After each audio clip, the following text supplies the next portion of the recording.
કરીએ શરૂ. મારું નામ પરસોત્તમભાઈ હોજીત્રા છે અને હું એની બાજુમાં રહું છું, ભાઈ ભરતભાઈની બાજુમાં પટેલ છું. આ બનાવ બન્યો એ તારીખ 5/5 અને અંદાજે 1.5 થી 2 ગાળામાં બન્યો છે.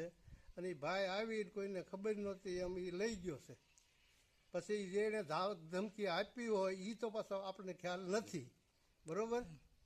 અને જે અહીંયા ઢોલ નગારા લગ્ન હતા દરબારના, એ અવાજમાં કોઈને ખબર પડી નહીં અને લઈને વયો ગયો છે. સફેદ મોટર હતી.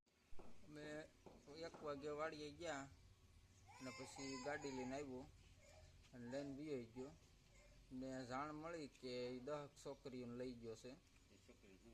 એ છોકરીઓને શું કરે છે ત્યાં લઈને કોને ખબર, એ કાંઈ બહુ ખબર નથી. અમે ગરીબ માણસ છીએ, એને એવું કર્યું છે અને તાંત્રિક વિદ્યા જાણે છે એમ વાત મળી છે.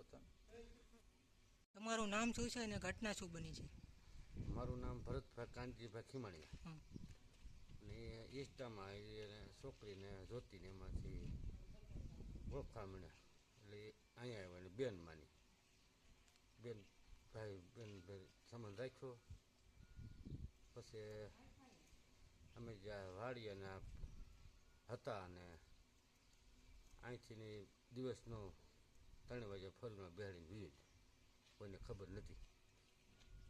વાડીએ હતા અને હાલતા થઈ ગયા, હાલતો થઈ ગયો ને તો અમને હાથ કર્યો કે અહીંયા આવો. તો પછી મને એને ધમકી મારી, એમ કીધું કે તમારા માથે હું જે તેથી 4 વ્હીલ ચડાવી દે. એટલે મેં કીધું ભાઈ મેં તને કાંઈ કીધું? તો એ તરત વયો ગયો. અને બીજે દી આવો બનાવ બન્યો. બપોરે હું સૂતી હતી, મારી દીકરી નાવા ગઈ, પછી બહાર આવી તો મારી દીકરીનો કોઈ પતો નહોતો. જરીક મદદ કરજો કોક.